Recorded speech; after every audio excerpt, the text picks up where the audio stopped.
Hey guys, thanks for tuning in to another video on ForgottenWeapons.com. I'm Ian, and I'm joined again today by Tom to do another of our black powder time trial and familiarization videos. Exactly, yes. And today we are shooting the 1874 Gras.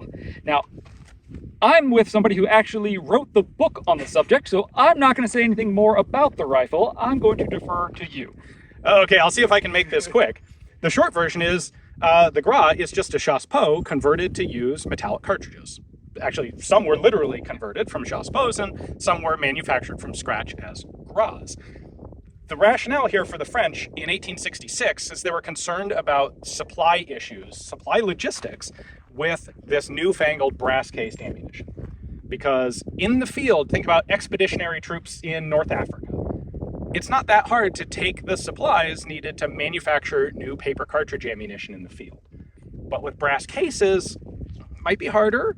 There was only like one factory in France that was making brass cases at the time. So, what if Germany invades again and they capture that factory? Then we're screwed. So they adopted a paper cartridge for the chassepot, and then 8 years later realized, okay, things have changed. Paper cartridge, not a great idea. That metallic cartridge is absolutely the way to go. And so the Gras is essentially just the same gun using a metallic cartridge. So they add an extractor and they replace the needle with a firing pin, and voila, you have le Gras. Now yours is an 1880 modified update. Correct. Where they added a safety feature to it. So there is this scalloped cutout just behind the chamber and a matching cutout in the bottom of the bolt. The idea there is it's a gas redirect. So if the brass cracks open, instead of the gas coming straight back along the bolt into the shooter's face, it vents out the side of the action. Most of the Gras out there have been updated in this way. Not all of them, but most of them. So what's actually kind of bizarre to me is that this isn't my Gras. This is actually your Gras. That is correct. Obtained completely independent of me. So let's get right into some shooting. All right, so to load the Gras, it's very simple. Open the bolt, place your cartridge, close the bolt. That seems pretty straightforward. It should be, yep.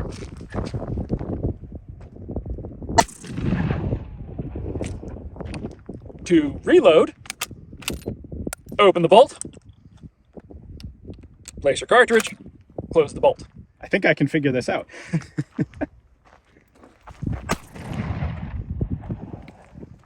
Closer. Not quite a hit yet, but Not you're closer. yet. The sights are not set for this close range. All right, so let me have that. I'll tell you what, I'm going to try this with the sights properly adjusted by adding a big stabby to the end of it. Because for today, we actually have the 1874 Gras bayonet as well.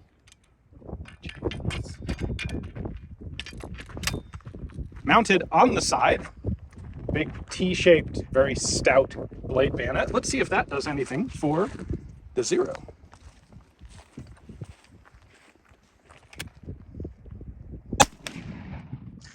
There we go. It needed the proper élan.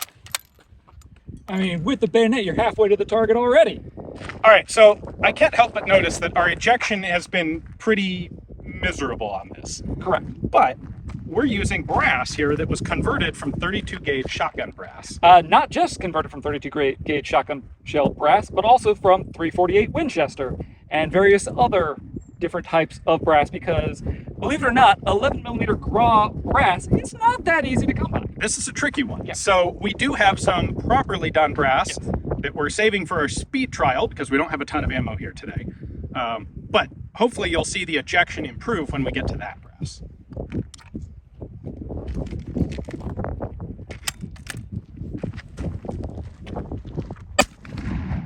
Ah, close.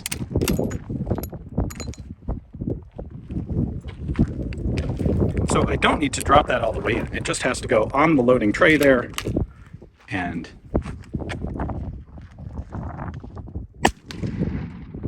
there we go. All right, have a go with that. See if your shots are better with the bayonet. That was pretty low there. A little low, yeah. I feel like you ought to have a good advantage in doing this because, unless I'm much mistaken, your grandfather was in the Foreign Legion. That is correct. He joined up in the early days of World War II. He fought with de Gaulle. He was served in North Africa, where he was shot up by a machine gun. then he became an aide de camp and just sort of sat out the war that way. But he did serve. That's pretty cool. He probably didn't have a Gras. No, he did not.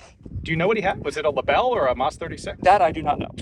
Or Honestly, I do know the pistol he carried, an 1892 revolver, because it is currently sitting in my drawer at home.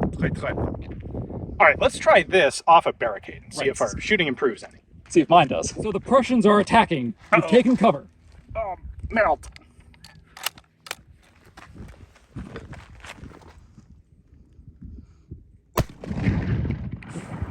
Melt. I missed. Again, just slightly off to the left.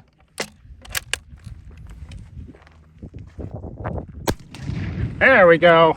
That got him.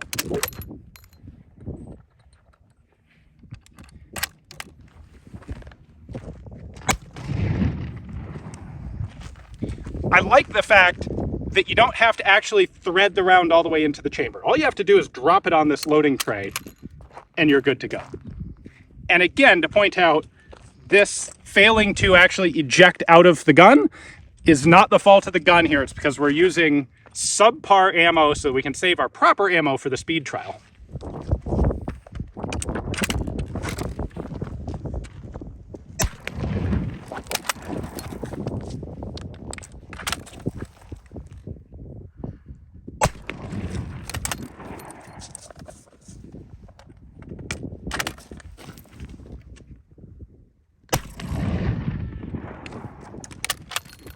I don't think they're going to let you back into the Legion. I don't think they will. All right, we got one more position to try, and that's prone. Let's see if this bolt is easy or a pain in the butt to work from. All right, for the sight here, we have a rear V-notch right there. So that's our standard sight. But if I see the Germans coming from a very long way away, I can raise this all the way up to 1,800 meters, which if I were shooting it, I can't even shoulder the rifle. I have to hold it like that to get a sight picture of, or 1,800 meters. All right, a big part of the loading process here prone is going to be getting proper ejection. So I'm going to try it with some of our good brass.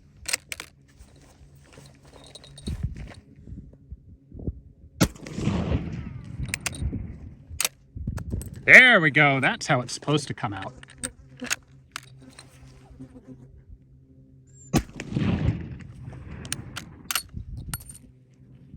That's the way.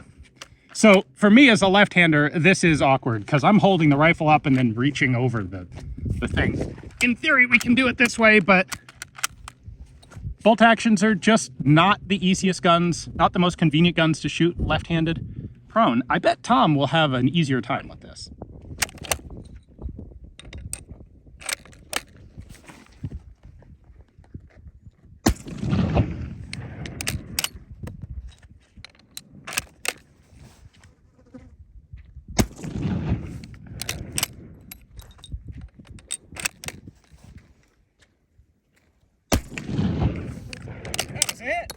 First time for everything, right?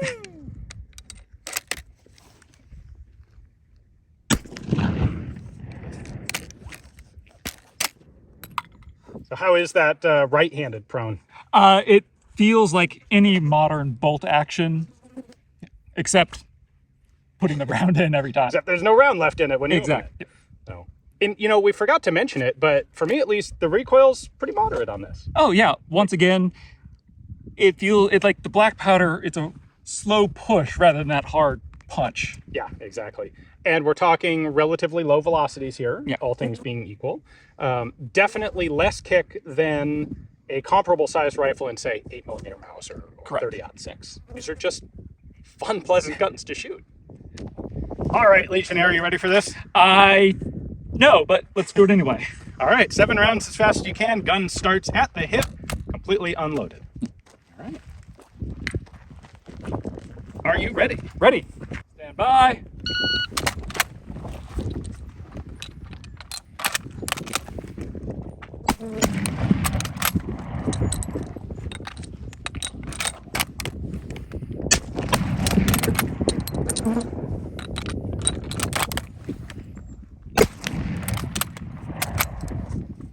Gun's starting to get a little dirty.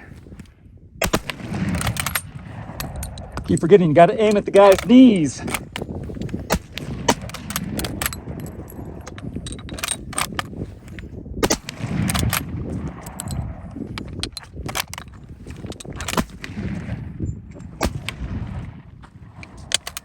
I don't know, that felt kind of fast, but also kind of slow. Well, it was a lot faster than the last rifle we tested, the Trapdoor. You were at 38.23. Woo! That was really close between the two of us. So last time we were 48 and 61. Right. This time we're 38 and 40. Right. I think that is pretty unequivocal evidence that this bolt action that recocks itself Seems to be the way to go. is in fact a better infantry weapon than the Trapdoor. Yes. That has more fiddly actions to it. Right. Now I did notice, you can't just fling around at the chamber. You have to be a little bit careful with it. I had a couple where I'd get the round like sitting. If it wasn't quite far enough forward, it'd catch up here, and I had to fix that. So you kind of have to get the tip of the bullet almost in the chamber, but definitely faster. The ejection worked perfectly with the proper Gras brass, and that's something that we need to talk about, because there's a lot of ways to make Gras brass, and some are better than others. And if you're watching this on YouTube, well, you can head on over to History of Weapons and War and find out how to make it from all sorts of different types of brass, or the actual correct head stamp brass that gives you the correct ejection. YouTube does not allow us to publish how to make ammo, so this video is fini maintenant. And if you would like to see everything else, the link for the History of Weapons and War complete version is down in the description text below. If you don't want to head over there, that's fine and understandable. Hopefully you at least enjoyed our shooting section. Thanks for watching. Thanks for joining me, Tom. No worries.